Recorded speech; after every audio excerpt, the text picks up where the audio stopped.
Good morning. I'm back with another short video this morning, all about variability. So what I mean by variability is that we need to have in our kind of physical, emotional, mental body toolkit, we need to have options for moving. So when we have limited options for how to complete a movement, let's say for how to climb the stairs, or how to step over a rock, or how to get up from a chair or sit back down from a chair, or even how to swing a tennis racket, or take a stroke in swimming, or run or walk. When we're limited in our options, then we're more likely to kind of bump into challenges. And if we come up against a challenge that we don't have a strategy for, or that doesn't meet that strategy, then we can run into difficulty. So places where I see variability coming up often are in the world of injury, and in the world of aging, in longevity. As we get older, we tend to get more and more set in our physical movement ways. And as we get more and more rigid in our movement, that's when falls happen. That's when it gets more and more difficult to get up out of a chair. In terms of injury, when we get more and more rigid in our movement, or we become really focused on doing movement the right way, we tend to we stress certain groups of muscles, we stress certain areas of our joints, and with that repetition over and over and over, that's when injury tends to show up. So this morning, I thought we would explore how much variability you have in your system. And hopefully you'll gain a little insight into how much variability, flexibility you have in your motor control systems. And that can give you a little insight on perhaps new ways to move. And by training new ways to move, then you just expand your toolkit. You expand the possibilities of movement. You decrease your chance of injury, and you maintain your pliability, your mobility, and ease of movement as you age. No matter how old you are, this process can always begin. Doesn't matter whether you're 45 or 85. This process of increasing your variability, your options can apply. So let's get started. I'm gonna come and have a seat. I'm just propping myself up on one small block. You can sit in any way that is comfortable for you. You could even sit in a chair if you like. Good. And let's just take a moment here to check in. So a bit of a pause to feel how your day is going.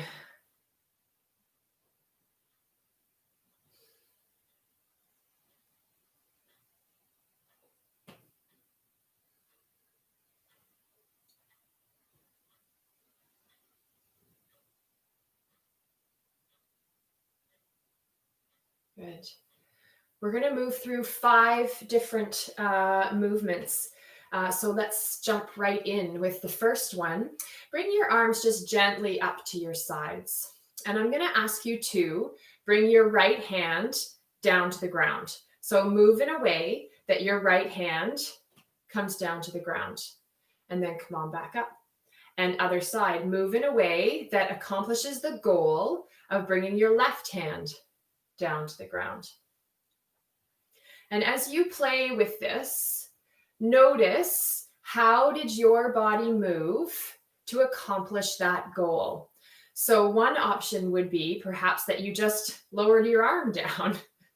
So your trunk, your torso stayed still, and you're just lowering your arm. Another option would be that perhaps you bent off to one side. So you're getting a little bit of a side bend, a side flexion action happening through your torso. Good. Or perhaps there's a combination of the two, a little side bend and a little lowering of your arm working together. That seems to be how my body likes to do this. Alternatively, you may have tipped your whole trunk. So no side bend, just your whole torso is moving from side to side. So those are three possibilities just that popped into my mind. And certainly your system may have other more creative ways of completing this task. But when I ask for this task and for all the other tasks that we move through, the next 4, that you notice what's your automatic way of moving. And then I'll talk about a few possibilities to help you maybe tune in, build your awareness of how you're moving. And then I'd like you to try to move a different way. So in this example, I mentioned that I tend to do a little bit of a side bend and lower my arm down. So in order for me to increase my variability, for my system to recognize that I've got multiple ways to move, I'm going to try and do it a little differently with just a side bend. So this may not be the movement that's different for you. Choose one that's different for you. Wonderful. Great. So let's work through that same process of discovery, acknowledgement, and then trying something a little bit different. So the next movement we're going to play with is a twist. So we'll stay in this seated position, and I'd like you to turn so that you're bringing your right hand to your left knee, and your left hand just rests on the ground behind you or over a chair if you're sitting in your chair. Good. Come on back to center, and then twisting the other way.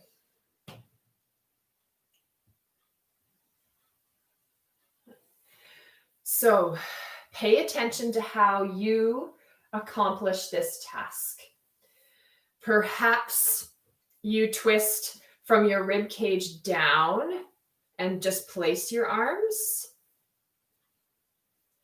Perhaps you like to lead the twist from your shoulder girdles. So perhaps your shoulders, your shoulder blades slide across your rib cage to bring your hands into the place that I described without even twisting very much through the lower part of your spine. So maybe your shoulder girdles like to do the work. Perhaps you like to lead with your head. So turning, our cervical spine has the most rotation by far than the other segments of our spine. So perhaps you lead with that strength and turn with your head first. So there's lots of possibilities, and we all have our own fabulously intelligent ways of moving. So take notice of how you come into your twist. And now I encourage you to try to come into it in a different way.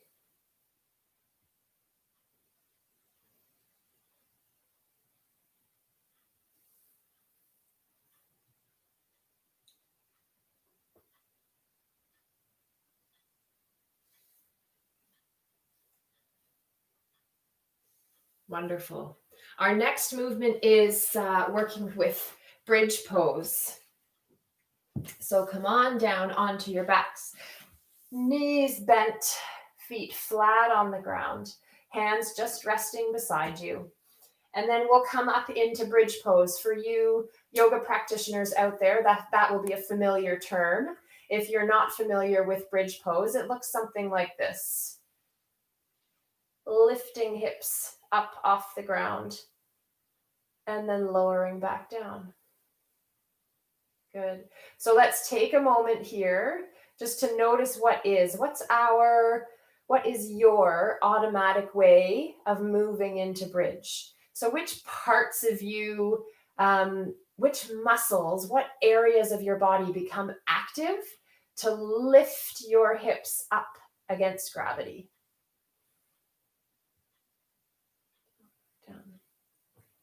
So a couple of possibilities here. Again, there's no way I'm going to cover all of them. So you may notice something different than what I suggest. And that is wonderful. That's A-okay. So one possibility that you may initiate this movement through your abdomen or through your torso. So there may be a bit of a rolling up and then an unrolling kind of vertebrae by vertebrae on the way down, so that you may initiate this movement using the muscles in your abdomen. Good. You may keep your ribs and your pelvis connected, so there's no rolling, and so that when you lift, your back stays, your ribs and hips stay connected, and your hips do a bit more of the work to have you lift and lower. Good. A couple other options. You may be really thigh dominant in this movement. So you may notice that you push your feet away from you. So you may notice that you have a little bit of a slide up towards your head as you come up into your bridge pose. There may be a bit of a quad dominance using the fronts of your legs to lift up. And then one other option that occurs to me this morning is that you may lift leading with your neck and your shoulder girdle. So there may be a pull of your chest up and back. So there may be a lead through the shoulder girdle. Okay. So another moment or two just for you to explore and notice how you are accomplishing this task. What's your automatic? Good. And then let's all try something different. Let's find another way to complete the same task. Maybe tap into a different part of your system, your torso, your legs, your arms, to initiate this movement. There's no wrong movements. Certainly, if you feel pain or discomfort with any movement, then it's probably not most appropriate for you. But any movement in itself is not wrong. So don't worry about doing things right or wrong here. Just listen to how your body feels in each movement. There we go. So I'm going to try the rolling my torso up strategy. That is not my go-to usually. Wonderful. Great. The next movement, you can come lying on your side. If you'd like to bring a pillow or a blanket under your head to support your head, you're welcome. If you don't have one available, you can certainly just rest on your arm as well. So lying on your side, and the movement is going to look like lifting your top leg up towards the ceiling. So your knee and your ankle are going to stay kind of in the same plane with each other as you lift. Good. And your thigh bone is moving up and back a little bit. Up and back. Good. So check in with how you complete this exercise. Where does your body find the oomph to lift this leg against gravity? So options to consider simply as a way to help perhaps guide your awareness, knowing that I may not touch on all of the possibilities out there. So first thing, you may keep your pelvis still and just pivot leg bone in the socket of your pelvis. That's a possibility. Some of you may notice that you like to initiate the movement from your pelvis. So there may be a rocking back of the pelvis that helps pull your leg up and back. Good. Another option may be that another lift of the pelvis, but it may come in a different direction. So instead of rolling back, it may be that your pelvis hikes up towards your shoulder on that side. So it may look something like this. So there's an activation or a shortening on the side of my body here.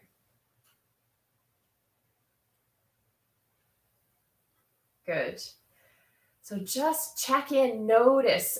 Do you use your hip muscles? Are you using muscles in your torso? Are you tensing or bracing up through your shoulders? Another possibility with this is people sometimes like to lead with their foot, so that your ankle may your toes and your foot may become really involved in leading this movement. And you may feel like an activation on the outside of your lower leg. So just check in with how do you move? What's your kind of first option? And then once you've got a bit of a handle on that, just move a little differently. Just do it differently. And you'll know you're doing it differently because it will feel different in your body. Give your brain and your body some new information, a new mode of communication to chew on. Good. So I'm trying something a little different here, including that pelvis roll back a little bit more.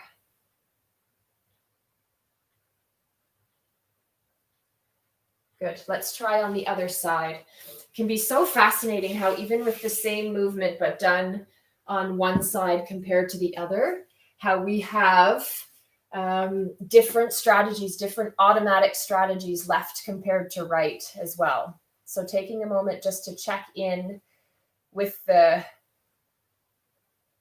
movement, which is just lifting your leg up towards the ceiling.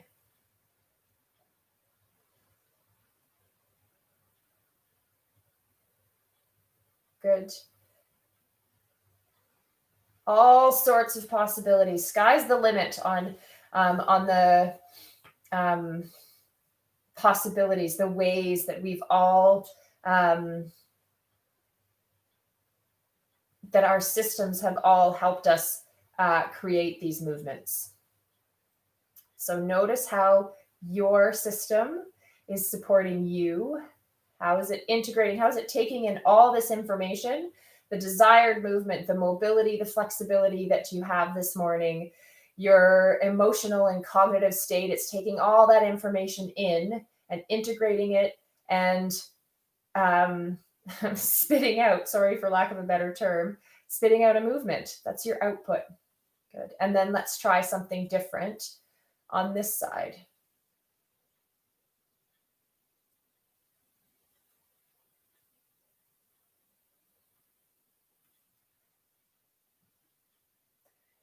Good.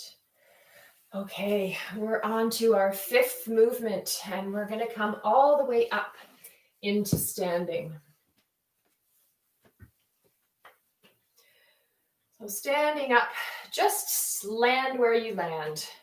Good. And the movement we're going to complete here is it's kind of a bit of a passive twisting, turning action. So your arms are going to be swinging around side to side. Good. And then let's go over some possibilities of how you may be generating this movement. So one possibility is that you may lead the movement through your pelvis. So you may kind of throw your pelvis forward. This reminds me a bit of a golf swing, that the pelvis initiates the movement and the rest of your body kind of follows along. So there's that option. Some of you may find that you lead the movement down at your feet, so that you may turn your feet in and out. So you come to the outside edge of one foot, inside edge of the other. And that pushes your legs around, which sends the rest of your body side to side.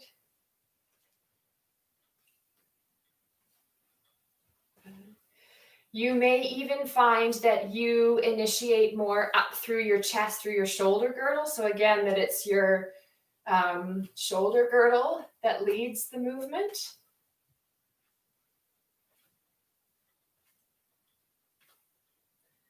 Good. So just take notice of what parts of you become active. Where's the leader? Where's the driver of the movement in your system for this? I've gone over a couple possibilities.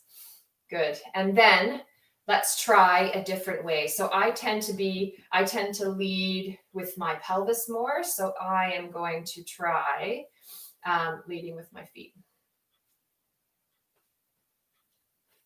Try on something different for you.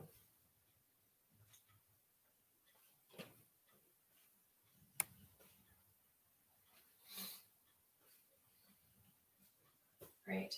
And then let's come back down where we started.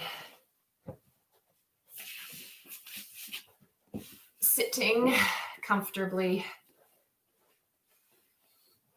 And then once again, take a moment just to check in with your day. Check in with your body. Having completed a practice honoring variability, exploring your automatic movement patterns, and then giving your brain body system a chance to try something new. See how that lands in your system.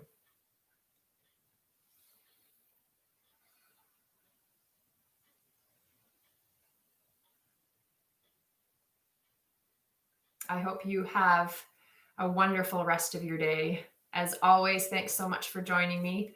And I'll see you next week.